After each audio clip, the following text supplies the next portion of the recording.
Hello, world. Hi. Hi. Hello. Hi. Hi. Hello. Hi. It's like I've forgotten how to say hello. Hey, and welcome to this week's episode of Life with Kaka. I'm your host and fellow producer, Carolina Gropa. However you found the show, welcome. I am so glad you're here doing this live thing with me. Does anyone else feel like they blinked and it's somehow July? You know, this month is extra special because this month, on July 9th, we will celebrate 1 year of the podcast. What? Crazy, right?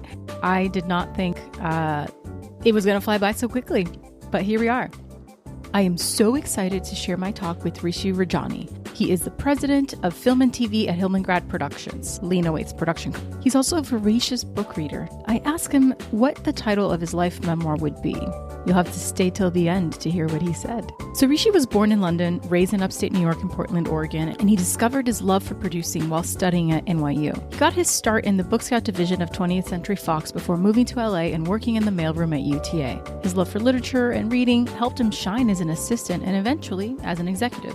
He admits that while the assistant path is challenging, it's one he recommends. He moved his way up in the industry very quick. By 2018, before the ripe age of 30, he became president at Lena Waithe's company, and they have been breaking ground since then. Alongside Lena, Rishi, and Alex Phillips, shout out to Alex, who's the CE over there, they're dedicated to giving new filmmakers a voice and to creating content that pushes the culture forward in some shape or form. So this week, we dig into his humble beginnings, discuss how to level up if you've been on the grind for some time, and dive deep into the changes we hope to see on the other side of the Black Lives Matter movement. So without further ado, let us hear from Rishi. Thank you so much for sitting down with me and chatting. Like, you've been on my radar for a while. We actually have crossed paths multiple times, but we've never actually had a conversation. So serendipitous. And here we are. What a time to be alive. Mm-hmm. Yeah. Yeah.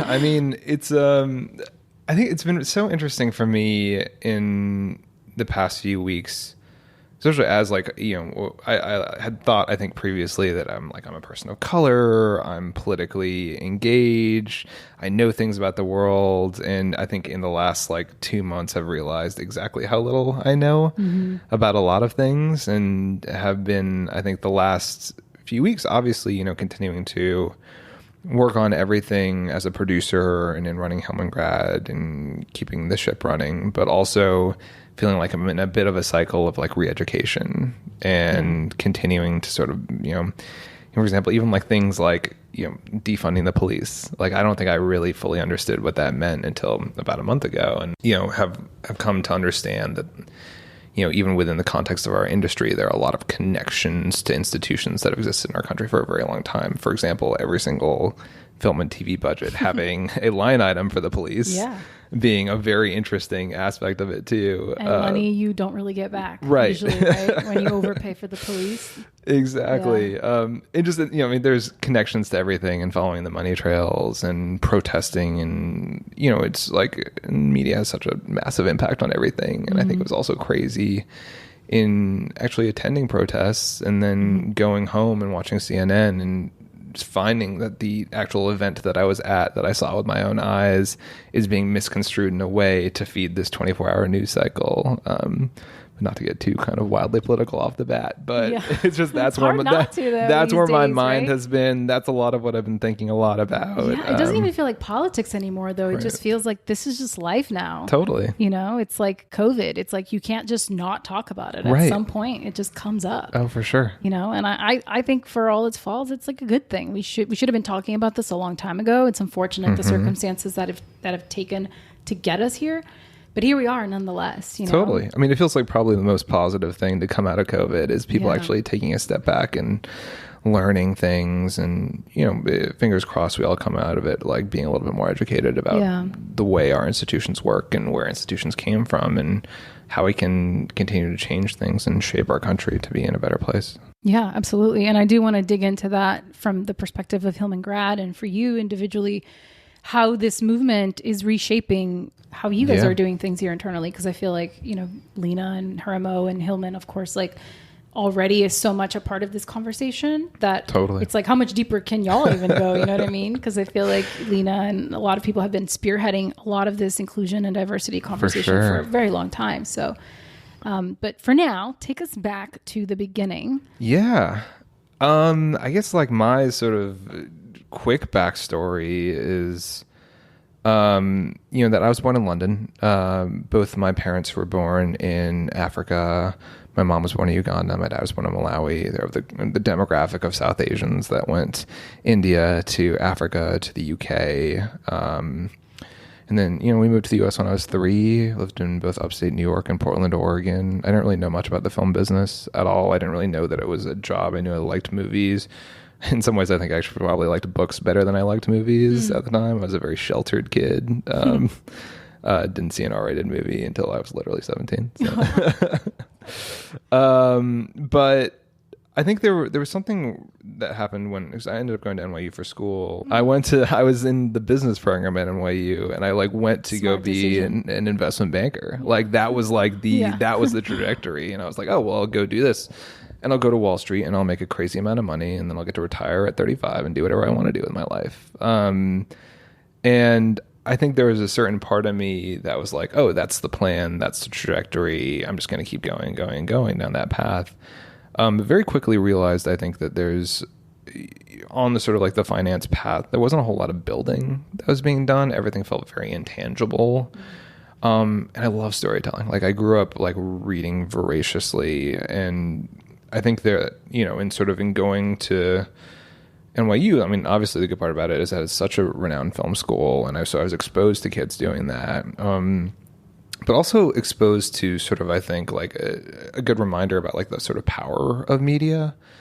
And I think for me, a lot of where my sort of love of film, it started as a love of storytelling, but then I just fell in love with sort of movies that were opening up to me different worlds. And on a very early point, it was a lot of wish fulfillment stuff and movies like Spy Kids and Neverending Story and The Indian in the Cupboard and those types of pictures that really captured my imagination. But then growing up and getting older, it was sort of, you have all your classics indies that everyone falls in love with. There's Eternal Sunshine or those pictures. But, it was realizing that there's a real power in storytelling for the masses, and that you can kind of introduce people to new worlds and actually give them a sense of, of understanding a new place, a new location, a new kind of person.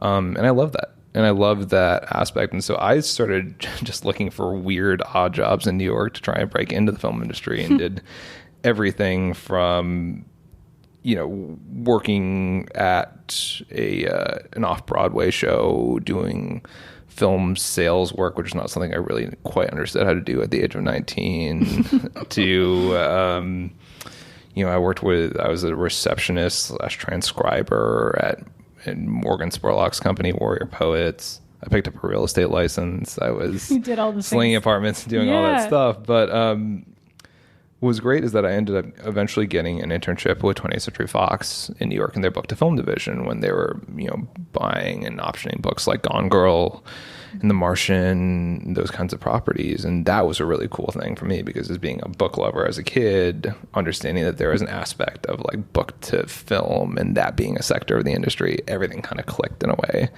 where I was like, okay, you can tell stories and you can, read books and turn them into movies. But again, it's that sort of that mass appeal of storytelling overall. And yeah, I mean, that was really what was the engine for my career, I think. And then when you were in there, was it clear that this is a producer, this is what they do, and you're like, that's the path? Not at all. I think I was like, oh, this is the studio system. And I think even, it was a very particular division, which is one of the few divisions that are still in New York, which was, their book scouting division, run by this amazing guy named Drew Reed. And over there was Chris Goldberg, who I went on to work for and work with over at Studio 8, and Xander Bauman. And those were my first sort of introductions to like the studio system itself. And, because they would be constantly talking to producers that had Fox deals and scouting books and bringing things in. And so it was funny in that, like, Fox would, option Gone Girl, for example, and I'd be like, great, when do we get to go make the movie? And they're like, oh, we don't do that. Like, producers do that and the studio does that. And I was like, oh, well, I want to go do that. And they were like, cool, you need to go to Los Angeles. And I was like, okay. Which I was like very loath to leave New York City, but they were amazing. And, Drew and Chris and all those guys, like they made a bunch of phone calls on my behalf. And so when I went to I did like a week tour out of here where I put on my suit and went to go visit all these producers and do interviews at all the various agencies, and ended up getting into the mailroom at UTA. And that was like, again, like the next step to being like, oh, there's a much larger world that I'm just beginning to understand in the film and TV business. And I mean, I'm such a proponent of the mailroom path because it, like, I feel like I learned so much from it. And also just like met so many people and a lot of, connections with people that I still talk to. I've met literally in the mailroom at UTA. Yeah. If I could go back and if this podcast existed and I knew then what I know now, like I wish I had spent a year on a desk, because I've just been sort of hustling indie, kind of finding my way, elbowing my way into things and opportunities. Totally. And that's a wonderful path. I'm not like poo-pooing on that because I'm here and I've built a lot for myself, but I wish I had that insight, Totally. And I feel like it's like I'm a little too old now to go back and do that. It's almost like, all right, calm down. I think you're going to be just fine. Yeah. But the funny part about that is I actually feel the complete opposite a lot of times, where I never really did like the PA thing. And so sometimes I feel like when I'm on set, I'm like, I kind of wish I had like done that and being able to understand sets from the ground level up, because I've only understood them coming in as a producer or coming in as a studio executive. And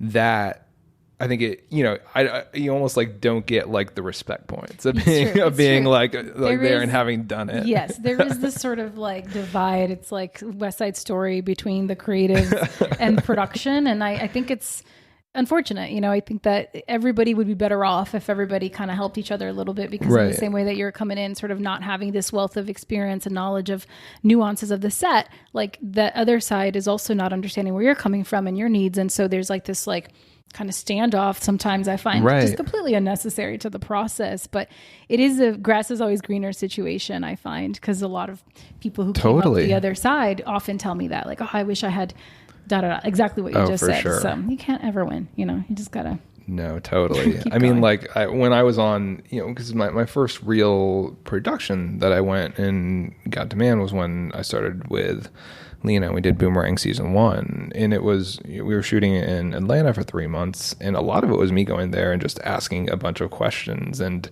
literally like continuing to ping our producing director, is this amazing guy named David Warren. And I would just be like, well, I don't understand why you're doing this, or explain this to me, or explain that to me. And I think like one of the things that I have found is that people tend to respect you a lot more when you are very explicit about things that you don't know about 100%. Versus trying to pretend that you are, because I'm the executive producer on this show, I happen to know every single thing about every aspect of production, because that's just not true. It's respect, and it's also humbling because nobody gets here knowing, right? And unless you've been in the trenches of a specific portion of the industry, like how would you know? Right. Like totally. how you don't just magically, and even if you read about it in a book, like you haven't been on the ground to actually see how it's done. And I agree, like as someone who did come up in physical production, it's humbling and a breath of fresh air to have people who are like, hey, I'm not too familiar with this, like how is this done? Because it levels the playing field and it makes you feel like, oh, it's okay not to know everything. Totally. But it's about how you navigate not knowing that and the questions you ask, and are you willing to learn? Right. And I mean, I'm definitely still learning that. I mean, every production, every production I go on. Yeah. Anybody who claims they've got it figured out, like run away, because you're flying by the seat of your pants. Yeah. Production is just rolling with the punches all day.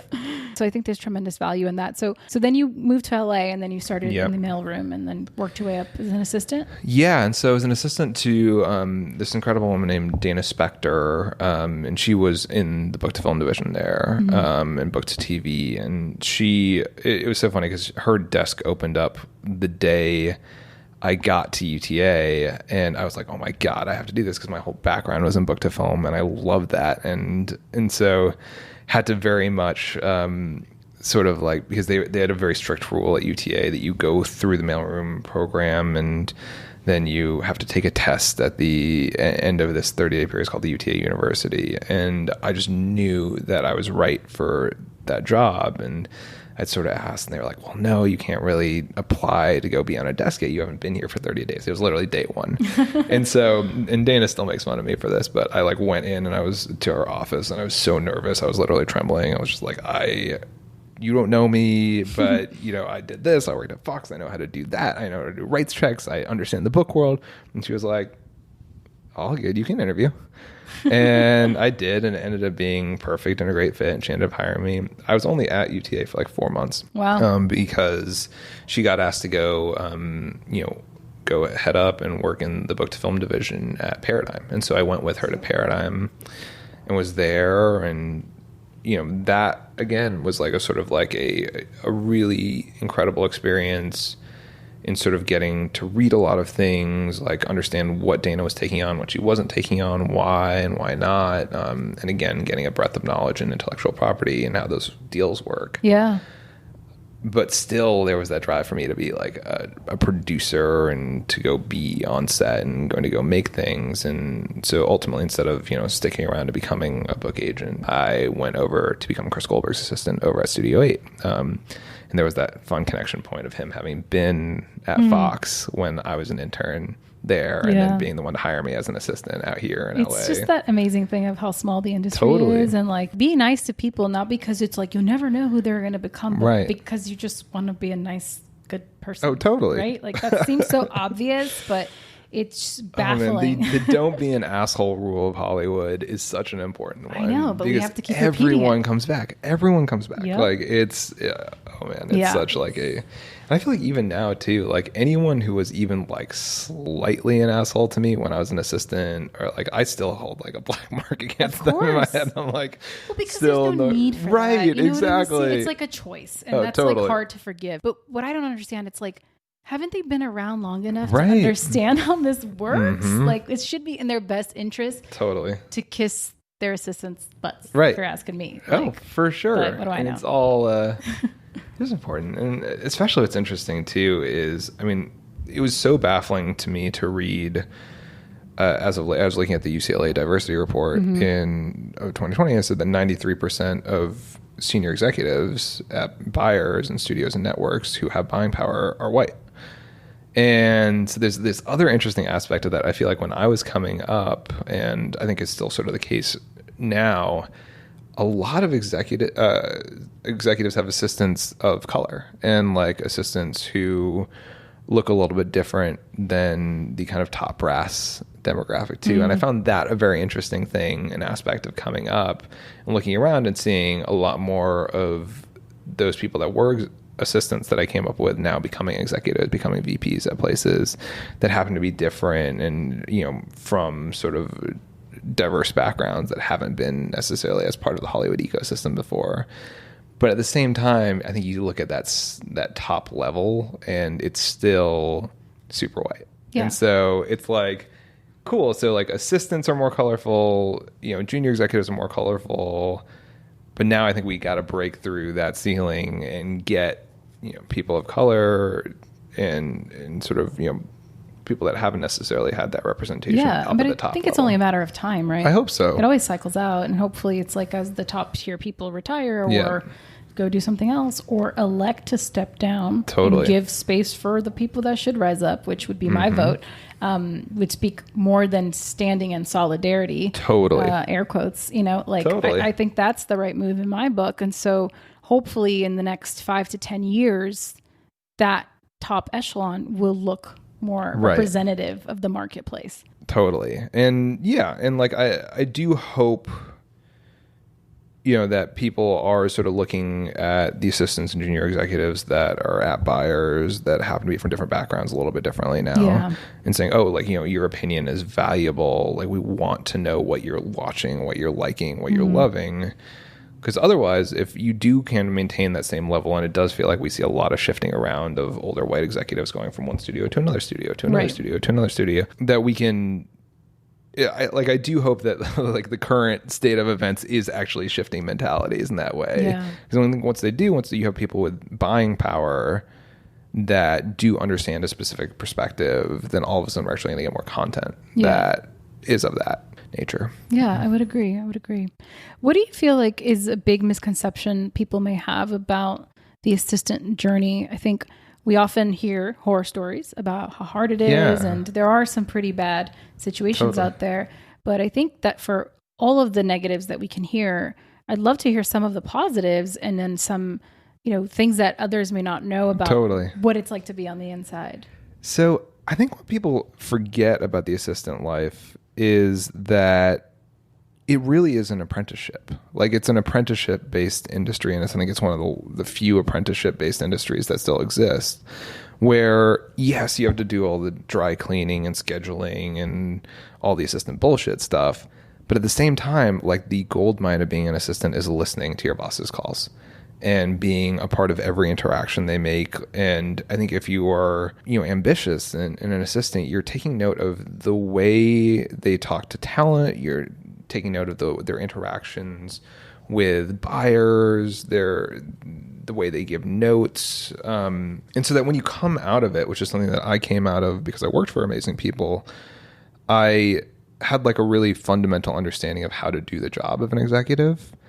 And I think sometimes that gets like forgotten or left out of the equation, that yes, like no one likes being an assistant. Like, it's not the most fun job ever, but there is a massive amount of education that one can have and one applies themselves to. And it's, if you're the kind of assistant that, reads everything that your boss is getting in, like being able to pay attention, be able to contribute, making life easier for them, then you also become like an incredible value add and an asset, and can move up at a lot of companies too, because people just don't want to let you go. So I think like for all of the annoying parts of being an assistant, to me, I didn't know anything before I was an assistant, and it became my grad school. And being an assistant at an agency was its own grad school. Being an assistant at a studio was its own grad school. And so I think it's just wildly important, and something that I think, a lot of credit needs to be given to it as a path up. And I think it's also like, it is part of earning your stripes. I think the parallel would be, the PA is no different, really. Like, you kind of walk in green most of the time, even if you have the right contacts.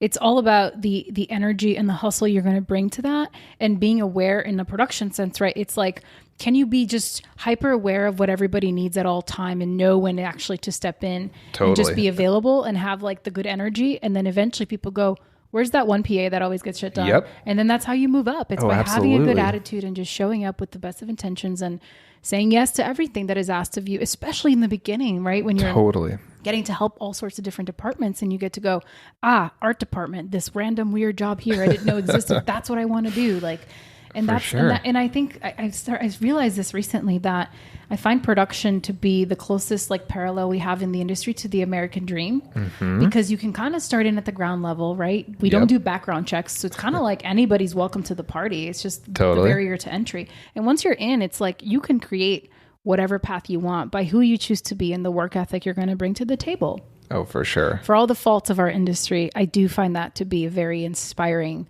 noble thing to do. To your point, I think assistants to me are sort of like the other side of that mirror. And there's a real opportunity in being an assistant to continue to prove that you're not just an assistant. And I think in the same way that you're saying about, being the PA that takes initiative, it's like when you're the assistant that comes in the morning having read the 3 project drafts that came in the day before, and being able to tell your boss very explicitly like what your thoughts were on each one, what you're feeling about them, all of a sudden that is like a massive load off of your boss's plate, where it's just like having a second brain there. And like those opinions matter. And I think like the best bosses are the ones that actually pay attention to what their assistants are liking and reading and watching, because we all get, out of touch.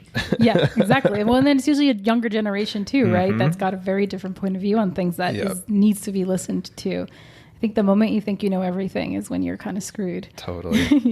So then, okay, the assistant path, it doesn't sound like you were doing that very long, because by the time you started up over here, so you were not even 30. Is that right? From what I've read. That is correct. People love to use that, like, oh yeah, no, just like just that you PR cross spin, that line, right? The little like slug. Bite. No, I had a very charmed path in terms of like I became, I got out of the mailroom very quickly. I got out of the agency system very quickly. I spent a year as an assistant at a studio before getting the bump up to creative executive, and I think there was like a pretty good combination of hard work and just being in the right place at the right time. Yeah. Which I think is kind of like that perfect mix of how anyone's careers make it. But yeah, and I think like fundamentally, I really took to heart, especially at the studio, in terms of tracking and reading, and especially like looking at the book world as the place where I'm choosing to put my stamp, and that was great because it gave me an identity, I guess, and something to market myself off of. Like, I can be the book guy, and that's cool. And so that's what I think helped me a lot in terms of actually bringing in things that we were able to go after as a company, and ultimately Option. Like, that's where I started to really shine as an executive. And, being a junior executive at a studio is hard as well in its own way. And I think people sort of forget. I think people think like, oh, once you make the jump from assistant to executive, like everything gets easier. In a lot of ways, it kind of doesn't when you're a junior executive at a studio. It just means that people trust you more, and therefore they're putting a lot more on your plate. And it's becomes like, oh, read this spec, read that spec. What are your thoughts on this? What are your, do notes on this? Like, be the notes taker in all meetings and on pitches, and draft things up, and be sort of like the front line of defense on any piece of material that comes into the company. And again, it's a hard job, but one in which if you prove yourself and continue to like sort of take initiative and both be really, really good as a junior executive and covering projects for your bosses and building out lists and doing avail checks and all that stuff, as well as being someone that is developing things with young writers on your own, taking shots on things, continuing to bring in interesting material to the senior executives to go tackle together. Again, you become that value add. And I think the thing for me is that, I did that for a few years at Studio 8, and it was a really, really great and educational experience, but I did want more autonomy. I did want to be able to do my own thing a little bit more. And so when the Lena job opportunity came along, it was a huge moment for me in my life and my career, because it was like, oh, here's the opportunity to build something from the ground up and to be part of something new, and to kind of like delve into a startup production company. And so I went into that interview, like completely terrified. And I came in with I think a literal folder, like in a manila folder with a bunch of different lists and ideas and game plans and strategies, and just spread them all out on the table at this coffee shop that Lena and I were at. And I think, it was an awesome meeting, because I think what we really connected on was this theme of protest art and this idea that we want to be making content that pushes the culture forward in some way, shape, or form. And that, I think, for us was that was the moment where we were like, okay, we're a good match, we're a good fit, we're gonna be a good team, let's go take over the world. And so it's crazy, but it wasn't that long. It was 2 and a bit years ago. And you guys have accomplished so much together. What is it about you think that makes you so uniquely good at what you do? So this is a self-promotion. It's an interesting question. I mean, ultimately everything becomes about your taste, right? And so I just read everything. Because I grew up reading everything. I love just super unique stories and super unique narratives. But I think because I've read so much, I can also tell what is actually fresh. And what is actually distinct, because I think I've read pretty much every iteration of everything under the sun. And to me, that's where it all stems from. I think if I wasn't a reader in that way. I wouldn't sort of know narrative structure as well as I do. I wouldn't understand what makes a story compelling and emotional as well as I do. The other thing that I think I managed to gain in high school was I was a big speech and debate kid. And, I went from, not being able to articulate myself as well and to be able to actually argue for a thing, to be able to, by the end of high school and end of like a long run of doing weekly sort of competitions and learning to get up in front of people and not be afraid of that became a pretty instrumental aspect of everything for me too, because it's one thing to read something and love it. It's another thing to go into a group of skeptical Hollywood people and convince them that it is beautiful and as special as you think it is. And so it's a bit of like a, analyzing and understanding a great piece of material and then turning around and being able to sell it and be a fighter and an advocate for it. Yeah, I think that's where a lot of people kind of fall short, is they cannot communicate their enthusiasm and their passion as to why this should exist. Totally. And if it just lives up here, it's hard to corral everyone to get on board, especially when you are taking creative risks. And for sure, unfortunate that it's called a risk. It shouldn't even be considered a risk. It should just be, hey, let's create stories that represent the world that we're living in. But I can see how that is probably something that, unbeknownst to you, has set you apart and gets pulled in with what you call luck. You know what I'm saying?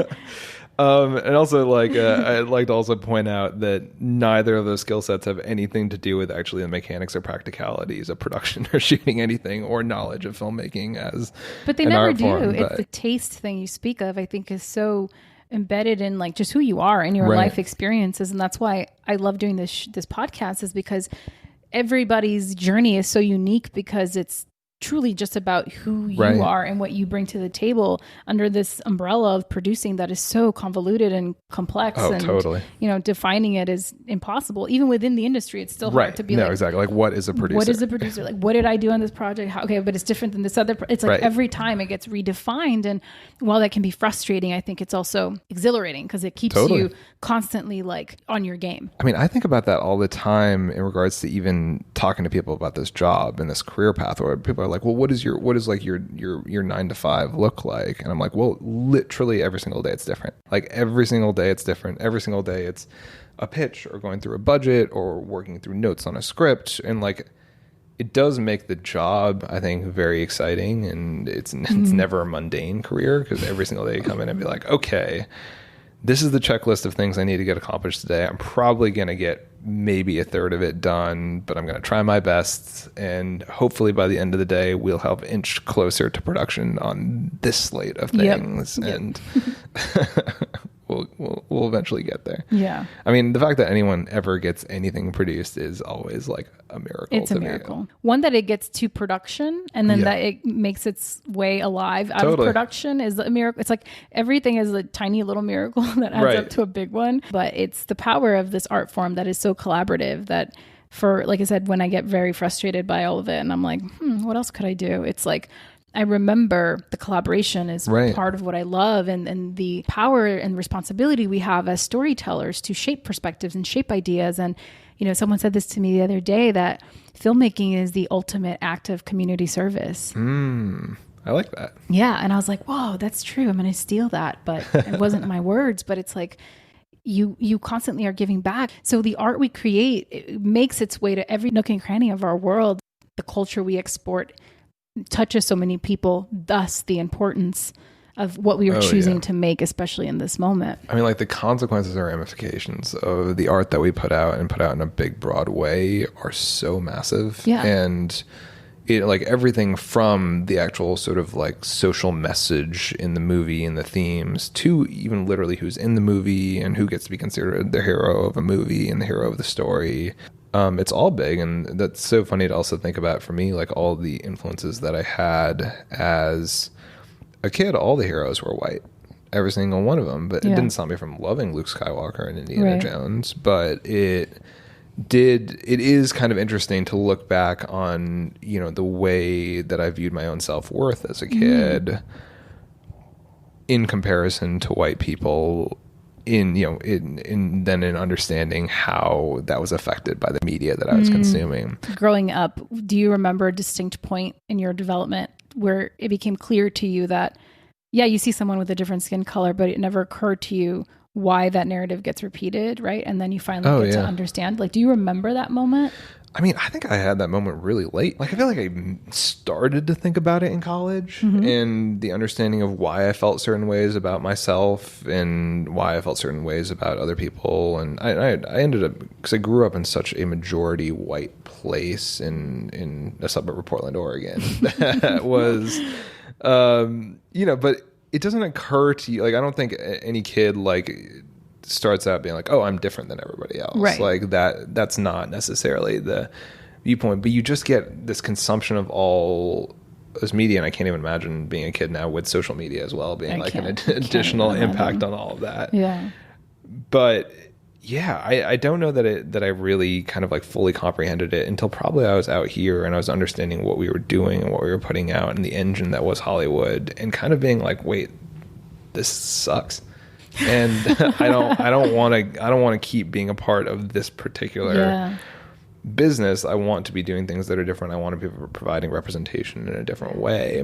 And that, for me, I think a lot of it coming over here to Hillman Grad has been what's been so exciting, is that I do get to pursue stories that would have been quote unquote niche right 5 years ago. Yeah. It's crazy how fast it is shifting, though. I do feel like the progress we've made so far is so incredible. And I personally feel excited and inspired to see where things will be 5-10 years from now. I think that we're on to something. We're living a historical moment in our journey as a human race. Totally. One thing that I do sort of distinctly remember from my childhood, something that I was thinking about recently, which is such a crazy thought, was that when I read books as a kid, I know books have been such a theme of my life, but when I read books, I would imagine the characters in my head as white, which I also thought about lately, and I was like, whoa, that is so actually nuts. And then actually whenever a film, an adaptation of a book, decided to cast a character as a person of color, then my head was white. That was whoa, I didn't think about that character in that way before, which is nuts. It's baffling bonkers, in so many ways. Yeah. But yes, I do think that things are changing. And I actually think as much as we rag on social media, I think I've seen social media being used in a really incredible way in the last few weeks in terms of the spread of information and education and that kind of thing too. I'm sure it's all echo chambers in terms of who's actually reading those things. And, true. But I think that it does. I think if we're going to have anything be repetitive, then let's keep repeating this message. And then for sure. Put it into practice outside of the social media bubble in those hard conversations we need to have with certain people in our lives that are not in those bubbles with us, and kind of bring them into the fold as much as we can. You don't have to answer this now, but I would love to hear if you had to name your memoir, since you're a big book guy, what would the title of it be? Oh my God. My memoir. You can think on it and come back to me at the end. All right. Yeah. I'll think on it. If anything comes up. Yeah. So much of my show is about talking about the messy parts, the hard parts of people's journeys. And I'm personally obsessed with because so much of my journey has been a struggle. And, I immigrated here when I was 9 and to the States, and everything has been, well, I now realize even as an immigrant, I do appear white, and thus I have tremendous, privileges in that of itself. But there has been a lot of hurdles. And so I always get obsessed with how people in our business find the strength to keep going when so much is constantly against you, it feels. And so I'm curious, if there's been any situation specifically or pockets of time where you've been in these challenges and how you've obviously gotten through them, because here you are thriving. Oh man, specific challenges. I mean, there's a lot. I think I definitely went through a pretty significant period of frustration in the studio system, in falling in love with things and falling in love with projects and falling in love with voices that, would get rejected. And it's not even necessarily that I'm screw these people working at the company above me. But I think now, and looking back and understanding the infrastructure and why I was kind of continually getting shot down on idea after idea, that again, like a few years ago would have felt like a strange bet for a studio to make. But in my like heart, those were the movies and stories that I wanted to make too. So I think there was definitely like a period of like push and pull of being like, okay, how do I, shape my own journey, my own narrative, my own voice, my own taste, also be making sure that I'm a good employee and catering to the tastes and needs of a company that I was in. And I don't know if I'm always like, if I'm the best person with authority. Like I sometimes really push back hard on things. Yeah. And so I think that a lot of it is just like learning how to be, in that context, like learning how to play the game a little bit in terms of being in Hollywood and knowing that you have to put the pieces together. You have to come in with a real battle plan. You have to know about like how much movies cost to be able to like come in with a fundamental understanding and an argument of why a thing deserves to get made, and it can't just be because I like it and and that's why I want to make it. And so that was like sort of I think a lot of the struggle of coming up for me. And I think now, and sort of stepping into my own a little bit here at Helmandgrad, I mean the struggle has been learning how to be a good manager. And it's like the opposite side of the coin when it's like, how do I build out something here that is a company that is a safe space in which younger executives can grow and be able to actually, pursue things that they're excited about and passionate about. How do I also like, make sure that everyone's happy and keeping the peace and keeping all sort of the engines running and the lights on in a place. And now it's sort of on me to balance, I think, in my head a little bit of like the constant battle in Hollywood, which is, sort of money versus creative. I think it's sort of a thing that I still struggle with a little bit in terms of being like, okay, well, we really, really love this thing, but what's the bet on it? Like, what are we willing to put ourselves out on? Like, what are we paying for? Do we believe in it enough to fight for it for the next 5 years? And the growing pains for me have been both learning how, like I said, learning how to be a good manager, learning how to make very sort of perceptive decisions on the content that we take on, and also just like owning when mistakes are made. Not everything is going to work, and sometimes you're just going to totally fuck up on a thing, or you're going to make the wrong decision on set, or you just have to roll with it. And I think like I feel like I was definitely sort of someone that came up as more of like a perfectionist and have like a ton of anxiety and stress and pressure and put on myself anytime anything wasn't going exactly according to plan. But that's just what you can't do that as a producer, because quite frankly, nothing goes according to plan ever. And so, I think it's been a lot of learning and, growing. And even like when I thought I knew a thing and realizing I fundamentally didn't actually understand this aspect of a budget or didn't understand this aspect of production, being like, okay, got it. Moving on, learning, understanding. I mean, so much of my growth came during that first season of Boomerang. Yeah. Like, which was really like, oh, this is the first time I ever am like going and like being like a lead producer on a project. Yeah. And there are a lot of people here whose jobs and lives and in this project, like it lives and dies always with how a producer manages things. And a producer doesn't have to know everything, but a producer has to be a good manager. Yeah. It's a lot of responsibility and it requires tremendous energy. And so I'm curious how you've been balancing, since you're sort of like in the beginning stages of learning this, it sounds like, how you're practicing self-care to sort of fill your well so you can kind of show up and be there for everybody else. Oh God, it's such a hard question because this is not something I'm good at, not something that I practice enough.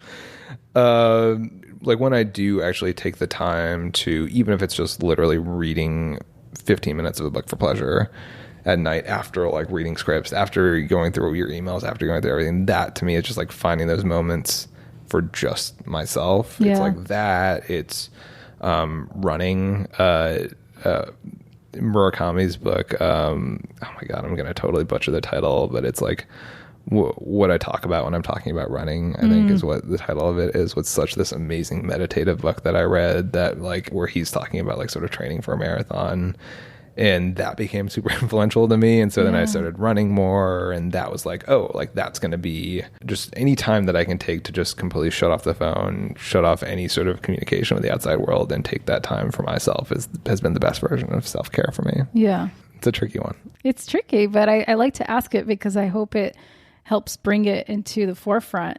It is such a marathon, this industry is, and if you're in it for the long haul, like you have to find ways to take care of yourself. You have to create those boundaries for yourself now because no one's going to give them to you.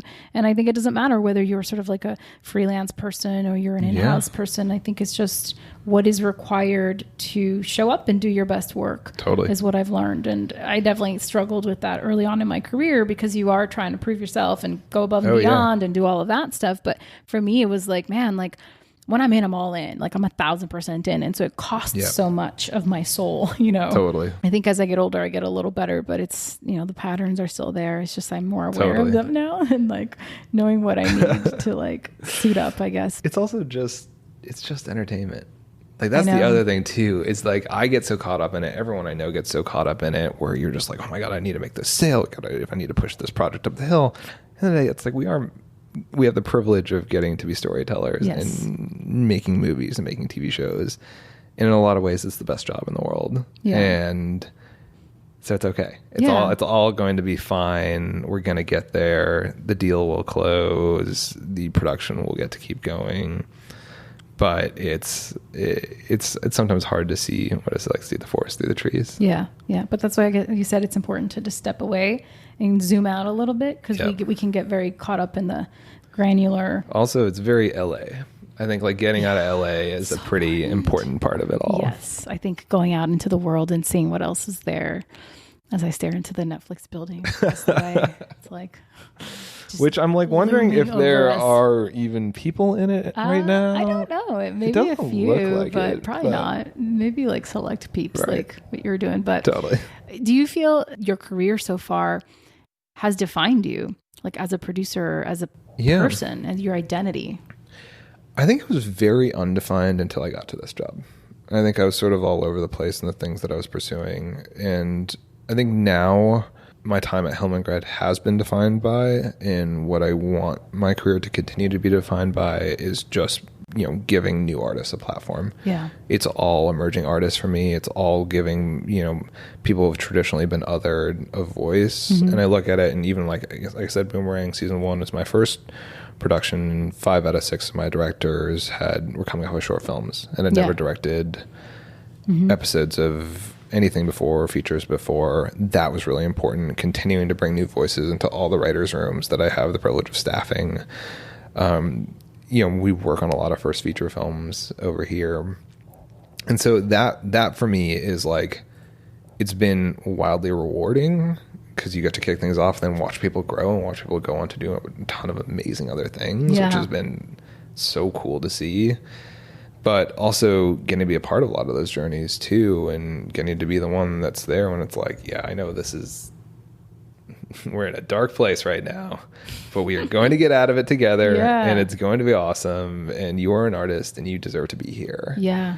And that, I think for me, it's like, you know, there's nothing else I want to do. Yeah. So if you had a legacy to leave behind, was that what it would be? Yeah, I would say so. Like if I can, as many careers in Hollywood as I could possibly kickstart, I want to. Well, I mean, you guys are walking the walk, you know what I mean? Like for such a short-lived company, I think you guys have, from what I see, done so much already for so many voices, and it is so exciting. Like it's always just like a breath of fresh air to see what the company is up to, the kinds of projects you guys are getting behind. It's always like, oh dang, like that's unexpected and cool. Like, right. So I'm curious. I mean, but I love that you said unexpected. Yeah. Because that to me is like what I never want is to be like people like, oh, that show is exactly like Lena's, you know, Thanksgiving episode of Master of None. And I'm like, cool, I've failed at my job completely. So, no, and that's the other funny thing is that in terms of submissions we get is I feel like you do one thing in Hollywood. It's like, oh, like, you know, like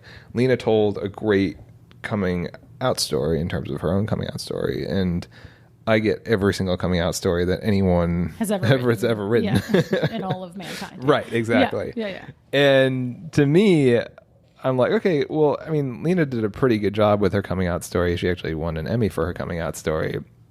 we're going to probably not do a coming out story again, but we want to continue to surprise people. Yeah. That's what we're doing. Like, I love this project that we just set up is by this incredible young writer-director named Neil Pike. It's a project called Reawakening, and it's essentially about Earth refugees going to another planet and using genre and sci-fi as a way to talk about colonialism and immigration. Good times. Which is, it's like, it's really cool. And Neil is such like a superstar, very young writer-director who deserves a platform and has been just doing incredible work. But that project is also like, we've never done a big sci-fi show before. Like, we haven't like looked at something in such a like grand scope and scale, but I'm like, why the hell not? Why not? And it is protest art, and it feels like very much in line with our brand, but it's just doing it through a different lens and a different space. And so I want to continue to do that for sure, and continue to be like the company where you're like, oh shit, that's a Hillman Grad production? No, that's never saw that coming. So that's awesome. How do you think that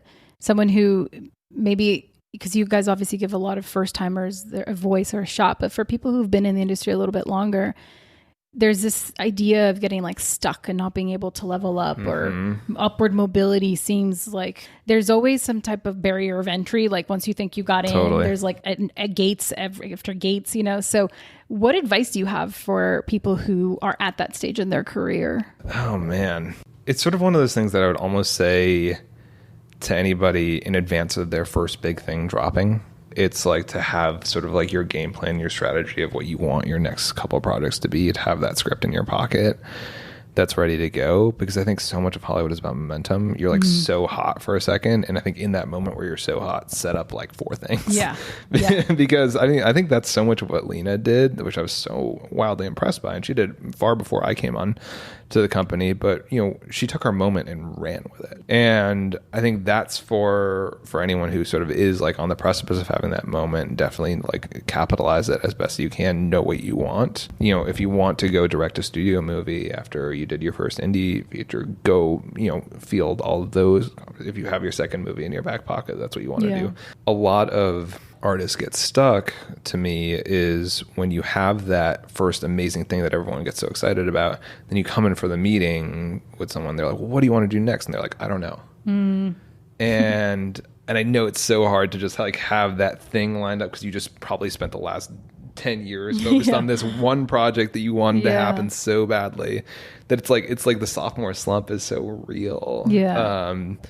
So I think just like thinking beyond that, thinking about the terms of your career and what kind of, if you want to be a director, what sort of director you want to be. If you want to be a writer, what kinds of things do you want to write? And making sure that you and your reps and your team have a big game plan going into anything. Because I watched so many things, people like sort of fizzle out, and having a producer or team or a manager, whoever it is, that is like, with you throughout that first drop, who also can be like supportive and an advocate for you as you continue to move forward in your career. And it's like, I do think like loyalty to producers is a smart thing. Amen. And a thing that like, because if they're with you through your scrappy $250,000 production, you definitely want them by your side, and your $5 million production, then your $30 million production, then your $150 million production. Exactly. And I think there's like this desperation sometimes in like, oh, I just got to find a producer, any producer. It's like, if there's a certain amount of time it takes to find those right collaborators that speak your love language, you know what I mean? That are gonna like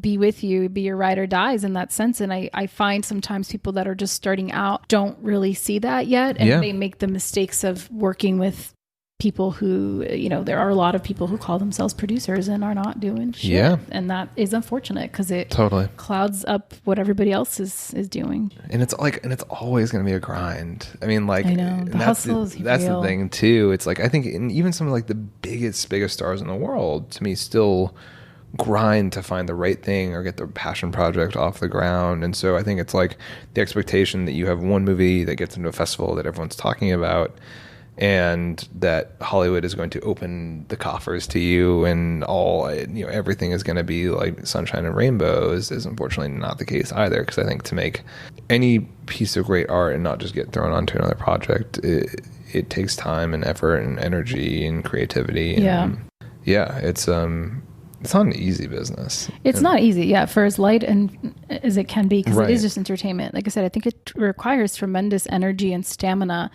to withstand the heartbreak and truly the grief of like loss of relationships, loss of projects that never happened, projects you did get to help make, but you don't get a credit on, like all of that shit like is real and it weighs on you. And like every producer I know, especially people who've come up the indie side, are like, is there anything else I could be doing? Because I would go do it if I knew what that was, you know, because it's really hard. And I wanted to start this show because I think sometimes people see your Instagram or they see the 1% of moments, right, where you're like on the red carpet or at a festival or with a glass of champagne at a party, and they think that that's what it is. And that is like such a small celebration of the breadth of it, you know, that most people don't get to see. There are a whole lot of easier ways to not make money than doing this job. I know, but it's a great investment of a life, I think, if you're in it for the right reasons, and hopefully you get rich along the way. For everybody should. But I do want to get into, you know, in this time of the Black Lives Matter movement, as a company that has already been so progressive in this topic of inclusion and diversity, how do you think that this movement will help you guys pivot? And what does that even look like for you guys? Yeah. I mean, I think like watching Lena in this moment has been, I adore her and I admire her so much, but seeing the way she's doubled down in the last few weeks and being like, we are here, we are important, fuck you, let us make this, has been awesome. And I think that so represents the mentality of this company. And like, it's funny to see all these sort of petitions go by to like, you know, like read one Black person's thing this week. And it's like, okay, like, you know, like you look at our roster of writers and directors, and it is the vast majority of people that we work with are young Black artists. And so continuing to fight, continue to be advocates, continue to be a platform people. And I think hopefully studios and networks who have been posting sort of solidarity social media posts can look at the companies in Hollywood that are walking the walk, whether it's us or Issa's company or Macro or any of these really, really great peer production companies to us, and think, oh, you know, maybe we should be paying more attention. Maybe we should be, you know, giving a second thought to the submissions that come our way from these institutions that are literally here to amplify Black stories. And I've sort of found, you know, like I said, I'm a brown guy that is the president of a masculine presenting queer Black women's company. And even within that context, I have been learning how to be a better ally and learning how to understand that there's a difference between the phrase people of color and the Black community when you're referencing Black people, and that I have to do my part, and people of color who are not Black also have to do their part in terms of continuing to turn around and be like, this is not, you know, this isn't about me right now. This is about us all coming together as a country and continue to amplify Black voices and Black storytellings and Black perspectives and Black POVs. Because I do think that fundamentally, if we put more of those stories out into the world, you start to change things in the same way that you and I have been talking during this conversation about how much media affects everything. Like, the more stories of Black life in America that you can put out there in all of its joy and pain and trauma and beauty, you can actually, I think, give people a window into an existence that they didn't understand or maybe had a certain perception of, or, you know, for the people that move to the other side of the street when they see a Black man walking down the street, to be able to show that person's story and their struggles and what they're going through as a human being is going to be massively impactful. Yeah. Well, you normalize it, right? And the more that it's around, it's no longer like, oh, that's the Black movie, that's that. It's just like, no, this is just a story that happens to be from the perspective of this individual. Totally. And it becomes something that we can all identify with. It's funny, like, you know, I've never been one to not identify with the character because of their race. I've never been like, oh, this is like a person in India, like, I don't know that experience, let me shut this off. You know what I mean? Like, because I don't know, to my detriment, I feel things too deeply. You know, the human experience is fascinating to me, and I love that we get to shine a light on other people's journeys that most people will never get to walk in those shoes through the stories we choose to tell. And and it's such an opportunity for like education disguised as entertainment. We constantly talk about the phrase putting the pill in with the peanut butter over here and just being like, Yeah. And it doesn't have to be medicine. Like Yeah, it doesn't. yeah. It doesn't have to ever feel like you're watching like, you know, an educational PSA. Right. We're just trying to get stories told. Yeah. And so that for me, it's like it's more than anything else. This past few weeks have been a good reinforcement Yeah. of a mission that we already have in place, and with the hope and dream being that the people that are in power as distributors and buyers are Yeah.